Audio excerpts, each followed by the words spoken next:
The sun sets on what was once a great city. Now only whispers remain, carried on the wind through desolate streets. Walls that once stood defiant, symbols of strength and pride, now lie in heaps of rubble. Towers that kissed the sky are now jagged teeth against a blood-red horizon. The air is thick with the ghosts of laughter, of market cries, of prayers once lifted in the great temple. Now silence reigns, broken only by the crackle of dying embers. Smouldering fires cast a mournful glow on the devastation. Beams of cedar, once fragrant and strong, are now charred skeletons reaching for a sky that offers no comfort. The grand plazas, where kings made decrees and prophets cried out warnings, are now fields of ash and stone. Every empty doorway tells a story of a family torn apart, of a life interrupted. The cobblestones, once worn smooth by the feet of generations, are stained with sorrow. Imagine the bustling life that filled these spaces. The artisans in their workshops, the merchants with their exotic goods, the children playing in the alleyways.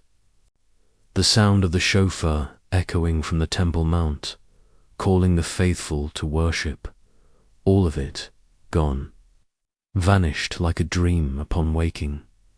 The very heart of the nation has been ripped out, leaving a gaping wound. This wasn't a sudden calamity, a force of nature without reason. It was a slow, agonizing decay. A series of choices, of turning away, of ignoring the voices that pleaded for a return to the covenant. Year after year, warning after warning went unheeded. The prophets spoke of this day, painting vivid pictures of the consequences of disobedience. But their words were dismissed as foolishness or fear-mongering. They were scorned, imprisoned, and silenced. The people trusted in their own strength, in their political alliances, in the might of their walls. They forgot the source of their true security. They built a society on foundations of injustice, idolatry, and pride. And like any structure built on sand, when the storm came, it could not stand. The siege was long and brutal. Hunger gnawed at the city's belly, turning neighbor against neighbor. Hope dwindled with each passing day until it was extinguished completely. Then came the breach. The enemy poured through the broken walls like a flood, bringing with them fire and the sword. The final, desperate cries of a dying city was swallowed by the roar of destruction. The king, the last of his line, was captured, his sons executed before his very eyes.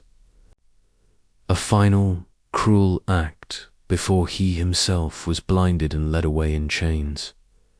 The nobles, the priests, the skilled craftsmen were marched into exile, leaving behind only the poorest of the land to tend the scorched earth.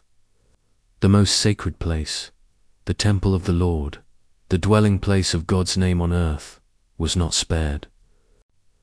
The magnificent bronze pillars, the sea of cast metal, the golden utensils all were broken up and carried away as plunder. Then the commander of the guard set it ablaze. The house that Solomon built, a wonder of the ancient world, was consumed by fire. Its smoke a funeral pyre for an entire kingdom. This scene of utter desolation is not a work of fiction. It is a historical account, a somber testament to the end of Judah and the destruction of Jerusalem. It serves as a chilling monument to the consequences of a nation abandoning its faith. The silence you see is the silence of exile. The emptiness is the emptiness of a broken covenant. What took centuries to build was destroyed in a matter of days. The glory of David and Solomon had become a ruin. This haunting landscape is a visual echo of the words found in the Holy Scriptures.